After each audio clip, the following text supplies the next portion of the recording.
আসসালামু আলাইকুম। বাঁধনহারা প্রেমের গল্প পর্ব ৩। রোদ ভয়ে ধরধর করে কাঁপছে। মনে হচ্ছে প্রাণ পাখি এখন উড়ে যাবে। ভয়ে ভয়ে শুভ্রর দিকে তাকায়। শুভ্র দৃষ্টি শান্ত। রোদ ভয়ে ঘামছে, গলা শুকিয়ে গেছে। রোদ শুভ্রের চোখে চোখ রাখে, কিন্তু ভয়ে বেশিক্ষণ চোখ রাখতে পারে না। ভয়ে আবারও মাথা নিচু করে নেয়। শুভ্র নিজে হেসে হুঁশে আসে, রাগের ছোঁয়াল শক্ত করে নেয়। রেগে গিয়ে রোদের সামনে দাঁড়ায়, হাতে হাত ধরে টানতে টানতে নিচের ড্রয়িং রুমে নিয়ে আসে। তারপর চিৎকার করে হেনা বেগমকে ডাকে। হেনা বেগম নিজের রুমে শুয়েছিল। হঠাৎ এমন চিৎকার শুনে নিচে চলে আসেন। শুভ্র চিৎকার, বাড়ির সবাই জড়ো হয়। হেনা খান আসতে শুভ্র রোদকে ধাক্কা দেয়। রোদের টাল সামলাতে না পেরে ফ্লোরে পড়ে যায়। হেনা বেগম রেগে গিয়ে বললেন, "কি হচ্ছে শুভ্র? এইসব কেমন অসভ্যতা?" শুভ্র রাগান্বিত হয়ে বললেন, "এই মেয়ে সাহস কি করে হয় আমার রুমে যাওয়ার, আমার জিনিসে পত্র হাত দিবার? তোমার কথা আমি ওকে বাড়িতে থাকতে দিয়েছি দাদি, কিন্তু ওর এত বড় কলিজা কে দিয়েছে ওরে আমার রুমে যাবার, আমার জিনিসপত্রে হাত দিবার?" হেনা বেগম বললেন, "এসব কে বলছিস শুভ্র তুই?"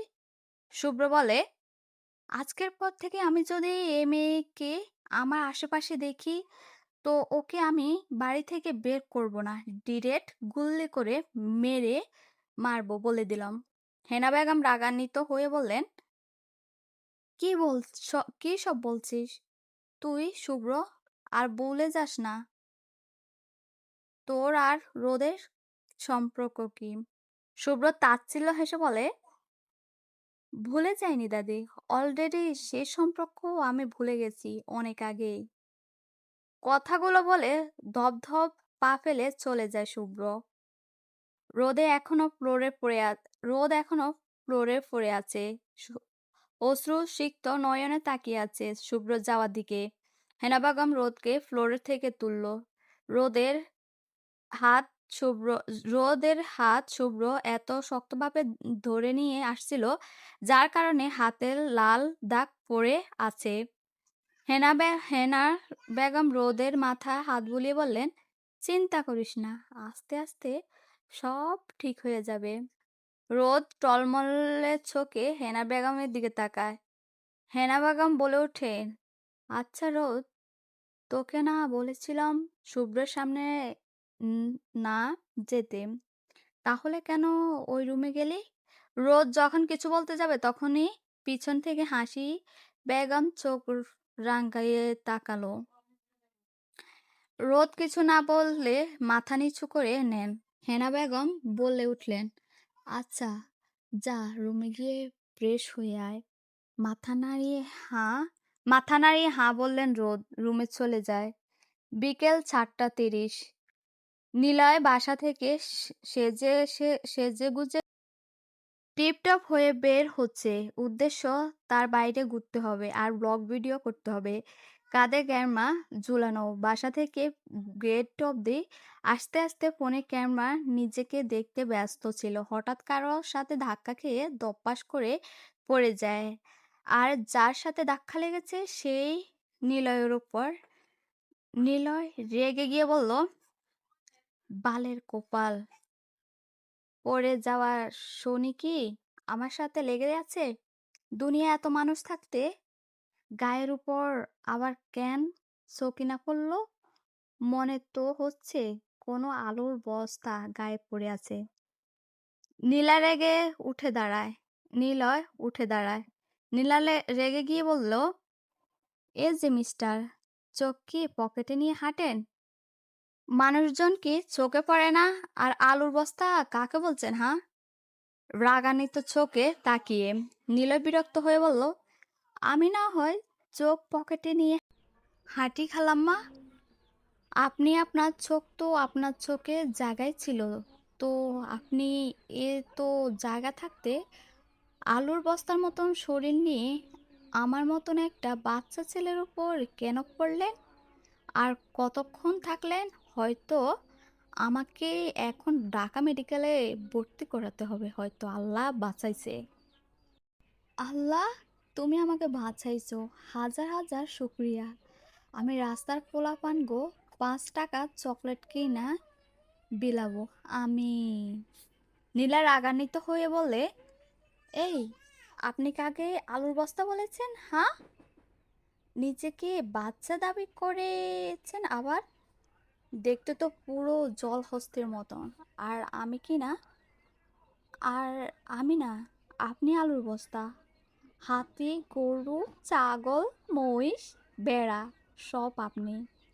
বলে রেগে বলে বাড়ির দিকে হাঁটা দেয়।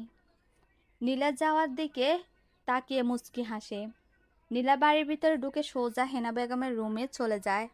হেনা বেগমের সাথে কথা বলে তারপর রোদের রুমে যায়। রোদ বেলকনি বসে আছে। নীলা পেছন থেকে চোখ চেপে ধরে। রোদ হেসে বলে, নীলা, চোখ ছাড়। নীলা হেসে উঠে তারপরে বলল, আচ্ছা, তুই বুঝলি কি করে আমি? রোদ হেসে বলে, কারণ তুই আমার জানে জিগার দোস্ত। নীলা হেসে দেয়, তারপরে বলে, শোন রোদ, যার জন্য তোর কাছে আসা, কালকে কলেজে নবীন বরণ অনুষ্ঠান, আর তুইও যাচ্ছিস। রোদ বলে, বাসায় অনেক কাজ, আমার যাওয়া হবে না, আর নানু যেতে দিবে না আমায়। নীলা বিরক্ত হয়ে বলে, জানতাম আমি তুই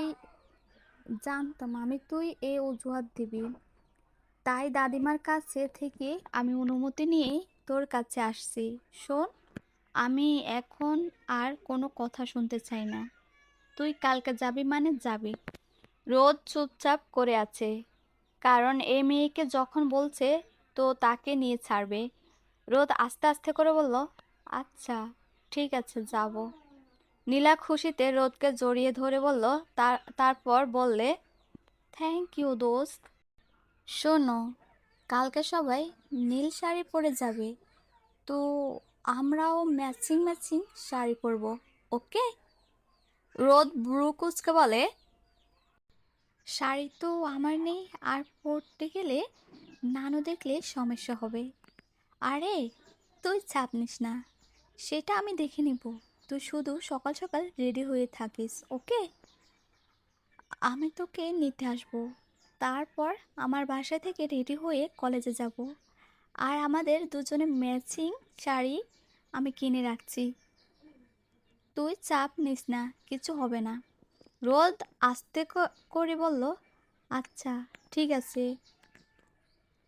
এই একটা মানুষ, আর তার নানু, আমার বড় মামা, তাকে ভালোবাসে, যার জন্য এত কিছু সহ্য করেও এই বাড়িতে পড়ে আছে।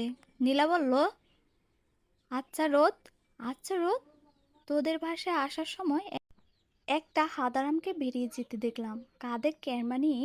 ওই কে এটা? রোদ বলে, তুই কার কথা বলছিস? কিছু তো বুঝতে পারছি না।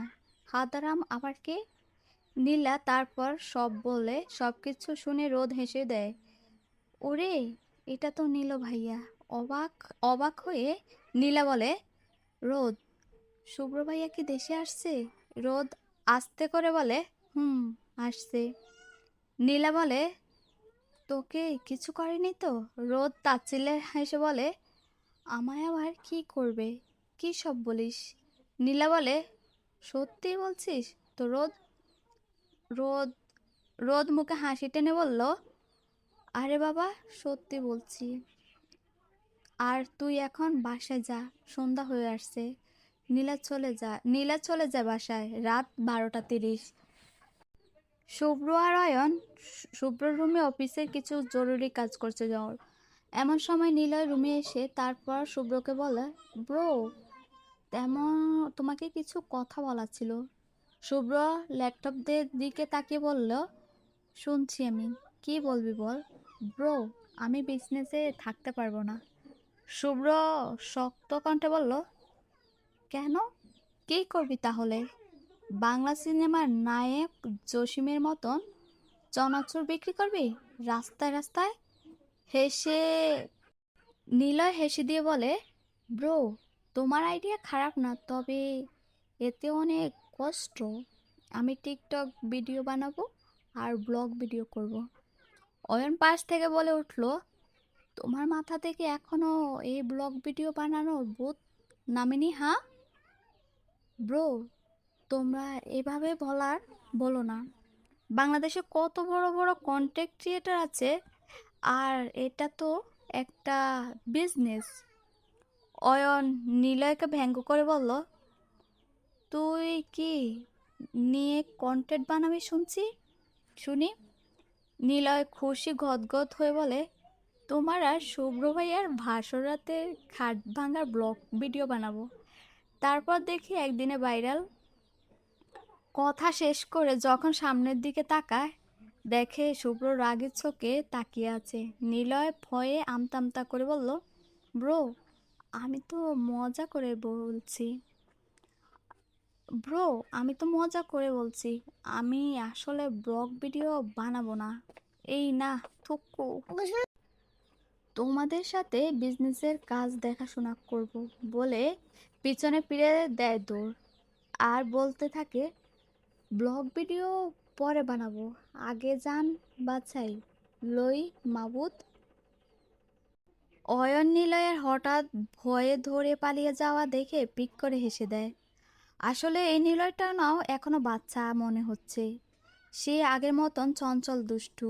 অয়ন হাসলেও শুভ্র মুখে গম্ভীর চাপ। সে আগের নেই, কাজ করছে। অয়নও নিজের কাজে মনোযোগ দেয়। দুপুর 11টা, ওয়াশরুম থেকে বের হয়ে আসছিল রোদ। হঠাৎ কারো শক্ত হাতের টানে ভিতরে একটা অন্ধকার রুমে চলে যায়। অন্ধকারে কিছু দেখা যাচ্ছে না। ভয়ে কেঁপে উঠে রোদ। যে না চিৎকার করতে যাবে এমন সময় মুখ চেপে ধরে। গল্প চলবে।